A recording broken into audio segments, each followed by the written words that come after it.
Alrighty, this is the 2020 YZ125X. A little past the 6-month update here. Bought the bike in July of 2019. It's now March 26th? Kind of lose track of days here of 2020. Kind of a little bit bored on lockdown with this coronavirus, so I thought I'd make a little video here. 65 hours on the bike, and it's been absolutely flawless. Probably one of the funnest bikes I've owned by far. Made a few changes on us in stock. Put the FMF fatty pipe, 36 millimeter Kian carb, the regular YZ head, and a Boyson rad valve. Boyson rad valve I actually won from Thumper Talk for a monthly contest, so I probably wouldn't have bought it, but hell, if it's free, I'll put it on the bike. Right now, running a Golden Tire 216, not the fatty, I'm running the 9090 on it, and on the back, I'm running the Shinko 525 cheater, still with stock gearing on it, which is a 1350 combo. The only thing I've done suspension-wise for the bike is put a 5.2 kg rear spring in there in place of the 4.7. I just got done today doing the first top end on the bike at 65 hours. Everything inside looked absolutely flawless, but I could tell with that single ring piston, it was taking a few extra kicks to start up, and it just felt off on the power coming right off the bottom.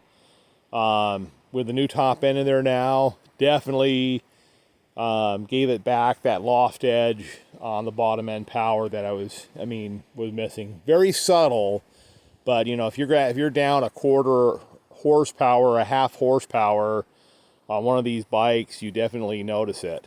Like I said, if you've read my stuff on Thumper Talk, I'm just absolutely in love with this bike. I got a 2018 150 XCW and also a 250 XCW TPI, and I think this little bike here, it's my go-to bike. I'm gonna grab it first over the other two. Just light, easy to handle, excellent power delivery. The suspension's great. For a 125, it's just a wonder bike. Probably not the best if you're in really extreme enduro hills with short runs, but for your typical run-of-the-mill single track, tight single track, technical single track, two track, this bike's just been phenomenal. If it, like with anything, I'm a big guy, 215 pounds, so I'm a lot of man on such a little bit of displacement of a bike, but it's been working out great. It's really not that much different than the 150 XCW, except the power delivery is probably better. Little bit less coming right off the idle, but there's actually a little bit less in the mid-range and top end too, and that's what makes it so usable. Where the 150, when it starts coming on the pipe, it gets a little bit touchy to control in certain situations, whereas this bike is just a little bit, that little softer power delivery can keep you in control a lot better. Therefore, you can use more of the throttle. If that makes any sense to you. So anyhow, 65 hours, still loving it.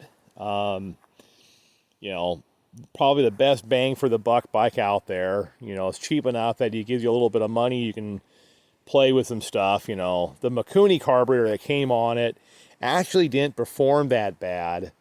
My issue with it was very hard to jet consistently from one day to the next. If we had a 20-degree temperature change where the pressure was a lot different, I'd have it running great, go out the next day, fire it off, just not the same. Just too inconsistent with the Mikuni. So that's why I went with a Kian on there. Other than that, the FMF fatty all that really did to it is it kind of woke up the mid-range and top end. The stock pipe, it had just a little bit of flat feel to it. This kind of gave a little bit boost, gave you a little more pull, a little more hit. The regular YZ head over the stock head, the reason I bought that is I was going to go ahead and machine the stock head down, bump the compression up. But I wasn't sure with the CDI, what they did with the ignition, if I was going to get any detonation, pre-ignition with a higher compression, if I was going to need to run race gas or not. So I figured, you know what the heck, for 90 bucks, buy a YZ head, throw it on there, see how it runs. And it was just a good plus all the way around. It pretty much added power everywhere, except it took a little bit of RPM off the top with a higher compression. So I probably lost about, 1 mile an hour of top speed. You know, top speed on the bike is not very impressive. The fastest I've had this thing up to going down a dirt road has been 63 miles an hour. I mean, that's it. That's where it tops out at. So if you're going to be in really wide open desert stuff, definitely not the bike. Definitely not a bike you want to dual sport either. So, don't really have much more to say right now. I'll probably make a few more videos here once this coronavirus goes away. Other than that, thanks for watching, and we'll be back in touch.